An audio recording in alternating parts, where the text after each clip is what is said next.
Hi guys, welcome back to part 2 of Wayanad. And this is also the second part of Priyadarshini effect. പ്രിയദർശിനിയിൽ Wayanad പോയ യാത്രയാണ് കഴിഞ്ഞ പാർട്ടിൽ പറഞ്ഞത്. എല്ലാവരും കണ്ടിട്ടുണ്ടാവുമെന്ന് വിചാരിക്കുന്നു. കണ്ടിട്ടില്ലെങ്കിൽ ഒന്ന് പോയി കണ്ടിട്ട് വന്നോളി. കാപ്പിക്കുരുവിന്റെ ചെടി കാണാത്തവർക്കായി ഞാൻ സമർപ്പിക്കുന്നു. ഇതാണ് കാപ്പിക്കുരു ഉണ്ടാവുന്ന ചെടി.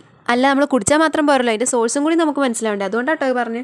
Sorry guys, I'm come to my point. ഈ വീഡിയോയിൽ ഞാൻ പ്രധാനമായിട്ടും പറയാൻ ഉദ്ദേശിക്കുന്നത് ഈ യാത്രയിൽ ഞങ്ങൾക്ക് ഉണ്ടായിട്ടുള്ള ചെലവാണ്. മെയിനായിട്ട് പറഞ്ഞാൽ ഈ യാത്രയ്ക്ക് വേണ്ടി ഞങ്ങൾക്ക് ഒരു ചെലവും ഉണ്ടായിട്ടില്ല. കാരണം നമ്മൾ പോയത് എന്തിലാ? പ്രിയദർശിനിയിൽ. ഞങ്ങൾ പോയത് ഞങ്ങളുടെ മൂത്തമ്മാന്റെ വീട്ടിലേക്കാണ്. ഇനി അവിടുന്ന് ബാക്ക് കൊടുത്തിട്ട് തിരിച്ചു വരണം. തിരിച്ചു വരുമ്പോഴും നമുക്ക് പ്രിയദർശിനി കിട്ടുന്നുള്ള ഒരു പ്രതീക്ഷയിലാണ് നമ്മൾ വരുന്നത്.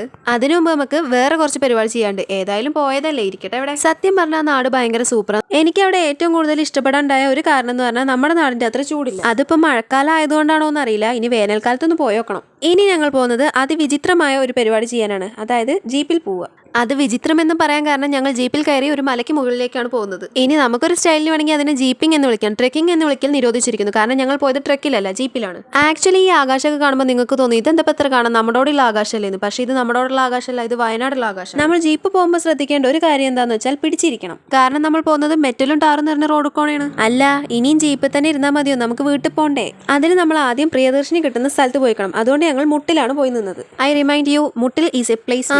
അങ്ങനെ നമുക്ക് പ്രിയദർശിനി കിട്ടി. അങ്ങനെ കുറച്ചധികം തിരക്കിനൊടുവിൽ ഞങ്ങൾക്ക് ഇരിക്കാൻ സീറ്റും കിട്ടി. ഞാൻ ആദ്യമായിട്ടാണ് കോഴിക്കോട്ടേക്ക് വരുമ്പോൾ ലുലു മാൾ കാണുന്നത്. ചിലപ്പോൾ ഞാൻ ഇരിക്കുന്ന സൈഡിന്റെ മാറ്റം കൊണ്ടാവാം, അല്ലെങ്കിലോ ഞാൻ ശ്രദ്ധിക്കാത്തതുകൊണ്ടാവാം. അല്ലാതെ ഇന്നലെ വന്നൊന്നുമല്ലല്ലോ ലുലു മാള്. അങ്ങനെ ഞങ്ങൾ കടലുണ്ടിപ്പുഴയും കണ്ട് ഇതാ വരും. ഞങ്ങൾ വയനാട് നിന്നും കോഴിക്കോട്ടേക്കും അവിടുന്ന് ചെറുക്കപ്പടിക്കുമാണ് ടിക്കറ്റ് എടുത്ത്. ഞാൻ ഒന്നും കൂടി പറയുന്നു, ടിക്കറ്റ് എടുക്കാൻ മറക്കരുത്. ഇനിയിപ്പോൾ നിങ്ങൾ ടിക്കറ്റ് എടുക്കാൻ മറന്നാലോ ഈ യാത്രയിൽ നിങ്ങൾക്ക് ഒരു ലാഭവും ഉണ്ടാവില്ല. കാരണം ഫൈൻ അടയ്ക്കണം. കോഴിക്കോട് നിന്നും വയനാട്ടിലേക്കുള്ള ബസ് ഞങ്ങൾ കയറിയത് 3 മണിക്കാണ്, അതായത് 3 PM.